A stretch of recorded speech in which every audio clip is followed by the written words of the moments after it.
Iran Israel America ಸಂಘರ್ಷ, ಮಧ್ಯಪ್ರಾಚ್ಯದ ಸಂಘರ್ಷ ಅರಬ್ಬಿ ಸಮುದ್ರಕ್ಕೂ ವಿಸ್ತರಣೆ. ಲಂಕಾ ಕಡಲ ತೀರದ ಬಳಿ ಇರಾನ್ ಸೇನಾ ನೌಕೆ ಧ್ವಂಸಗೊಂಡಿದೆ. ಇರಾನ್ ಇಸ್ರೇಲ್ ಅಮೆರಿಕ ಸಂಘರ್ಷ, ಮಧ್ಯಪ್ರಾಚ್ಯದ ಸಂಘರ್ಷ ಈಗ ಅರಬ್ಬಿ ಸಮುದ್ರಕ್ಕೂ ವಿಸ್ತರಣೆಯಾಗಿದೆ. ಗಗನದಲ್ಲಿ ತೂರಿ ಬರುತ್ತಿದ್ದ ಕ್ಷಿಪಣಿಗಳಿಗೆ ಮಾತ್ರ ಸೀಮಿತಗೊಂಡಿಲ್ಲ, ಬದಲಾಗಿ ಕಡಲಿನ ಮಧ್ಯೆ ನಿಲ್ಲಿಸಲಾದ ಹಡಗಿನ ಮೇಲೂ ಕ್ಷಿಪಣಿಗಳು ಬಂದು ಬೀಳ್ತಾ ಇದೆ. ಸಬ್ಮೆರಿನ್ ಬಳಸಿ ಅಮೆರಿಕ ದಾಳಿ ನಡೆಸಿರುವ ಶಂಕೆ.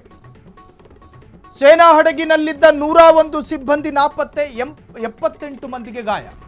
ಹಡಗಿನಲ್ಲಿದ್ದ 32 ಸಿಬ್ಬಂದಿ ರಕ್ಷಿಸಿದ ಲಂಕಾ ನೌಕಾಪಡೆ. ಇರಾನ್ ಯುದ್ಧ ನೌಕೆ ಐರಿಸ್ ದೇನಾ ಮೇಲೆ ನಿಗೂಢ ದಾಳಿ ನಡೆದಿದೆ. ವಿಶಾಖಪಟ್ಟಣದಲ್ಲಿ ನಡೆದಂತಹ ಸಮರಾಭ್ಯಾಸದಲ್ಲಿ ಭಾಗಿಯಾಗಿದ್ರು.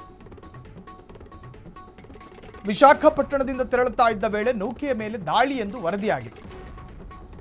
ಘಟನಾ ಸ್ಥಳದಲ್ಲಿ ಮುಂದುವರಿದ ಶೋಧ ಕಾರ್ಯ.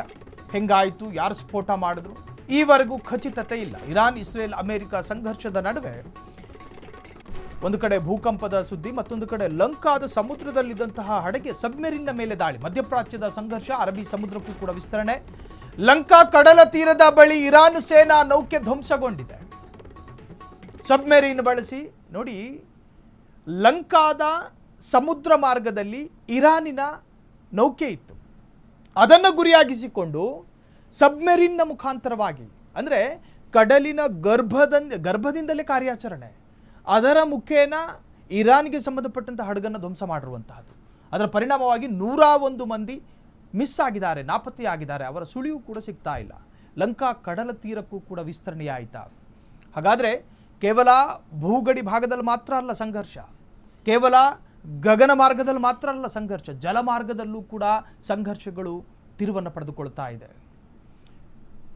ಎಲ್ಲವನ್ನೂ ಕೂಡ ಹಿಂಬಾಲಿಸಿಕೊಂಡು ಅಮೆರಿಕ ಸೇನೆ ದಾಳಿ ಮಾಡ್ತಾ ಇದೆ. ಇರಾನ್ಗೆ ಸಂಬಂಧಪಟ್ಟಂತಹ ಯಾವುದೇ ಆಗಿರಲಿ, ಅದು ವಿಮಾನ ಆಗಿರಲಿ, ಅವರ ಹಡಗಾಗಿರಲಿ, ಯುದ್ಧದ ಬಗ್ಗೆ ಕಲ್ಪನೆ ಮಾಡಿಕೊಳ್ಳಬಹುದಾದ ಯಾವುದೇ ಮಾರ್ಗವನ್ನು ಬಿಡ್ತಾ ಇಲ್ಲ.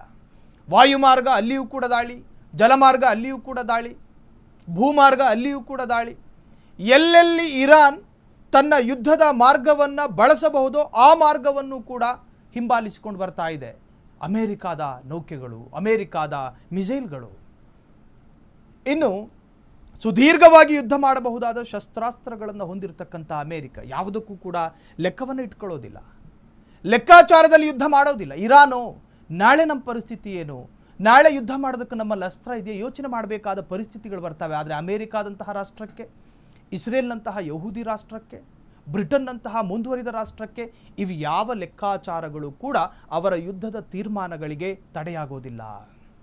ಇರಾನ್ನಂತಹ ಪುಟ್ಟ ರಾಷ್ಟ್ರದ ಮೇಲೆ ಅಷ್ಟ ದಿಕ್ಕುಗಳಿಂದ ಪ್ರಬಲ ರಾಷ್ಟ್ರಗಳು ಓತಪ್ರೋತವಾಗಿ ಎಡಬಿಡದೆ ಕ್ಷಿಪಣಿಗಳ ದಾಳಿ ಮಾಡಬೇಕಾದ್ರೆ ಅದಕ್ಕೆ ಎದೆ ಕೊಟ್ಟು ಶರಣಾಗತಿ ಆಗಬೇಕೇ ಹೊರತಾಗಿ ಮುಂದ್ಯಾವ ಆಪ್ಷನ್ಗಳು ಕೂಡ ಇರಾನ್ನ ಮುಂದಿಲ್ಲ ಎನ್ನುವಂತಹದ್ದು ಪ್ರಸಕ್ತ ಯುದ್ಧದ ವಿದ್ಯಮಾನ. ಘಟನಾ ಸ್ಥಳದಲ್ಲಿ ಈಗಾಗಲೇ ಮುಂದುವರಿದ ಶೋಧ ಕಾರ್ಯ. ಯಾವ ಕಾರಣಕ್ಕೋಸ್ಕರ ಸ್ಫೋಟ ಆಯಿತು, ಎಲ್ಲಿಂದ ಬಂತು, ಲಂಕಾದ ಸಮುದ್ರಯಾನವನ್ನು ಗುರಿಯಾಗಿಸಿಕೊಂಡವರು ಯಾರು, ಈ ಎಲ್ಲದರ ಬಗ್ಗೆಯೂ ಕೂಡ ಕಾರ್ಯಾಚರಣೆ ಮುಂದುವರೆದಿದೆ. ಕ್ಷಣ ಕ್ಷಣದ ಸುದ್ದಿಗಳಿಗಾಗಿ ಫ್ರೀಡಂ ಟಿವಿ ಸಬ್ಸ್ಕ್ರೈಬ್ ಮಾಡಿ, ಲೈಕ್ ಮಾಡಿ ಹಾಗೂ ಫಾಲೋ ಮಾಡಿ. ಹೊಸ ಸುದ್ದಿಗಳ ನೋಟಿಫಿಕೇಶನ್ಗಾಗಿ ಬೆಲ್ ಐಕಾನ್ ಮೇಲೆ ಕ್ಲಿಕ್ ಮಾಡಿ.